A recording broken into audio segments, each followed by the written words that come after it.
Hoje vamos fazer um teste com o microfone para a gente ver a diferença que dá com o microfone na estrada. Vamos lá, meu povo!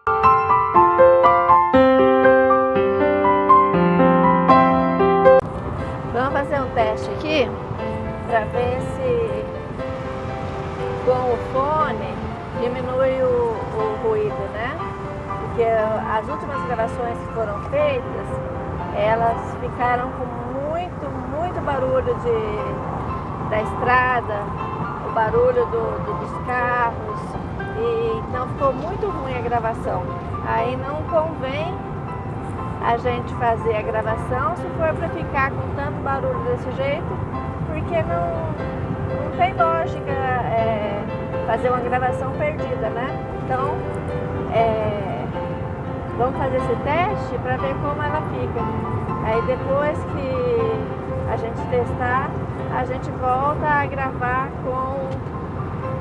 no carro. Porque se ele ficar com barulho excessivo do jeito que estava nas últimas vezes que eu fiz, não tem como fazer essa gravação assim.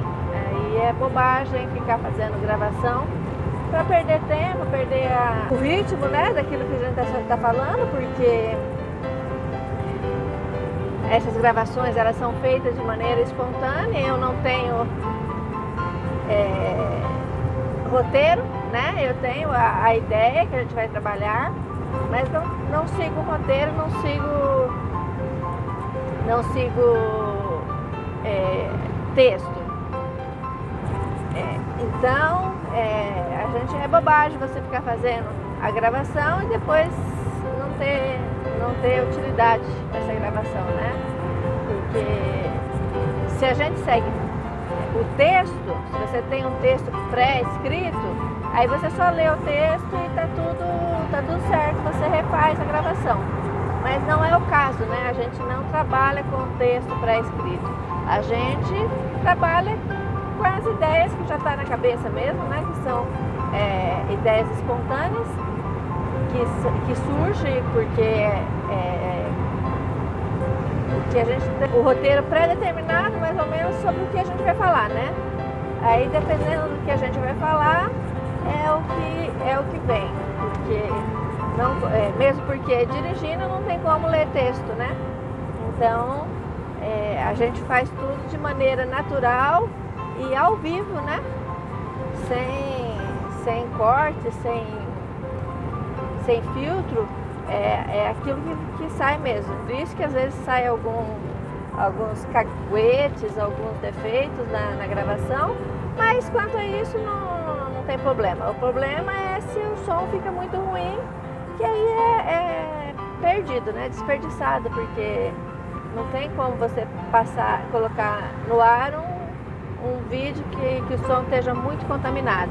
Porque não tem programa que consegue tirar essa contaminação muito grave dos barulhos do ruído da estrada, né? O vento, os caminhões. Então, estamos testando hoje com o fone para ver se ele dá um som mais limpo, né? Mais limpo, mais claro, mais usável, né? E aí, é isso aí, vamos testar. Obrigadão, tchau, finalizando o teste. Agora já fizemos o teste, já colocamos para editar e vimos que realmente deu resultado, né? Então o microfone ajuda muito, diminui os ruídos e o barulho. É claro que não fica 100%, porque tem o vento, tem os barulhos da estrada e isso é normal. Então não tem como tirar 100% dos ruídos. Mas ficou muito melhor, tem condição de gravar. Então quem quiser gravar o vídeo na estrada, coloca o microfone de lapela, que ele ajuda muito para melhorar o som, tá, gente? Pessoal, muito obrigada. Quem curtiu o vídeo, dá um okzinho aí pra gente. Se inscreva no canal, vem ajudar a gente, tá? Muito obrigada, tchau, um beijo.